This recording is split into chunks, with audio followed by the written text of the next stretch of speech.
Please like, share and subscribe my channel. नमस्कार आप सभी को।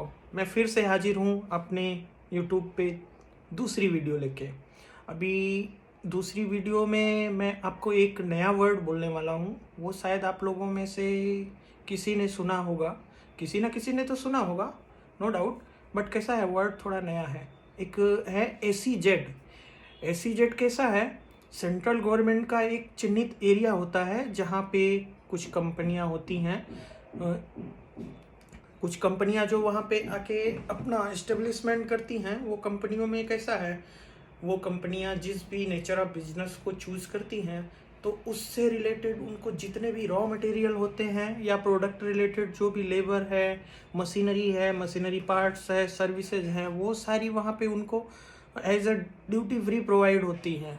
बट एक उनके लिए कंडीशन होती है कि जैसे जो जेम एंड ज्वेलरी की यूनिट है, तो जेम एंड ज्वेलरी की यूनिट के लिए एक शर्त होती है कि जेम एंड ज्वेलरी यूनिट जो है ना, वो अपना जो भी फिनिश प्रोडक्ट है वो लोकल सेल नहीं कर सकती है। ये एक बाउंडेशन होता है। बट जेम एंड ज्वेलरी के लिए फ़ायदे भी बहुत सारे हैं। जैसे अगर आप ज्वेलरी बना रहे हो या डायमंड रिलेटेड कोई भी आपका मैन्युफैक्चरिंग यूनिट है, तो उसमें कैसा है, आप रॉ मटेरियल बाहर से परचेज कर सकते हो। जैसे आप ज्वेलरी बना रहे हो तो ज्वेलरी बनाने में कैसा है, जो भी रॉ मटेरियल गोल्ड बार है या स्टील है, सिल्वर है, प्लेटिनम है, जो भी बहुत सारे रॉ मटेरियल हैं आपकी फिनिश ज्वेलरी के लिए, उनको आप फ्री ऑफ ड्यूटी में परचेज कर सकते हो। बट शर्तें होती हैं कि जैसे आप वो प्रोडक्ट बनाओगे, उसको फिनिश करोगे, तो वो प्रोडक्ट आउट ऑफ इंडिया ही सेल होना चाहिए। अभी मैं आपको बताता हूँ कि इसके पीछे की वजह क्या है। अभी आप मटेरियल जो भी है आपका फिनिश ज्वेलरी जेमेन का, वो आप आउट ऑफ इंडिया एक्सपोर्ट करोगे तो जाहिर सी बात है आपको फॉरेन करेंसी आपकी कंट्री में ज़्यादा आएगी। तो उसकी वजह से आपका इंडियन रुपीस का वैल्यू भी हाई होगा। इसीलिए गवर्नमेंट ने ऐसा स्कीम करके एसीजेड जैसा एक एरिया बनाया हुआ है। बट उस मैं खुद वहाँ पे एज ए एम्प्लॉय हूँ। बट थोड़ी रिस्ट्रिक्शन है वहाँ पे, बट उससे ज़्यादा उसके बेनिफिट भी हैं।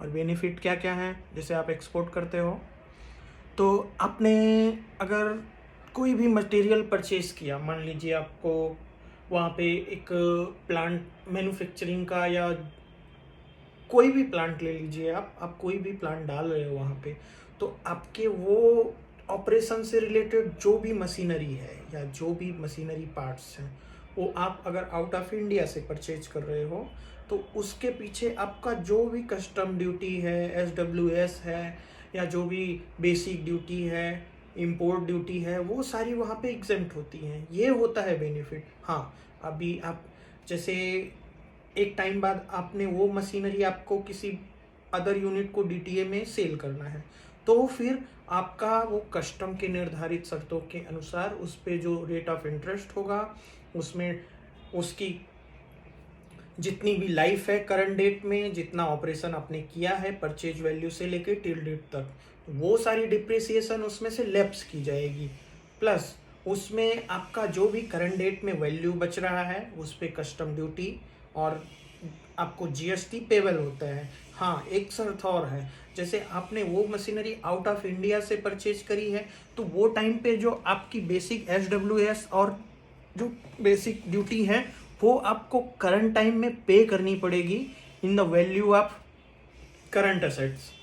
तो उसका फ़ायदा है कि फिर वो आपने इतने महीने तो आपने ऑपरेट कर ही लिए, तो जाहिर सी बात है आपने उसका पूरा इस्तेमाल कर लिया। फिर भी कहीं ना कहीं एक बेनिफिट होता है, इसीलिए लोग SEZ में अपना यूनिट डालते हैं। अभी और भी मैं नई वीडियोस लेके आऊँगा जिसमें SEZ के और भी बहुत सारे ब्रीफ फ़ायदे क्या हैं वो मैं आपको एक्सप्लेन करूँगा।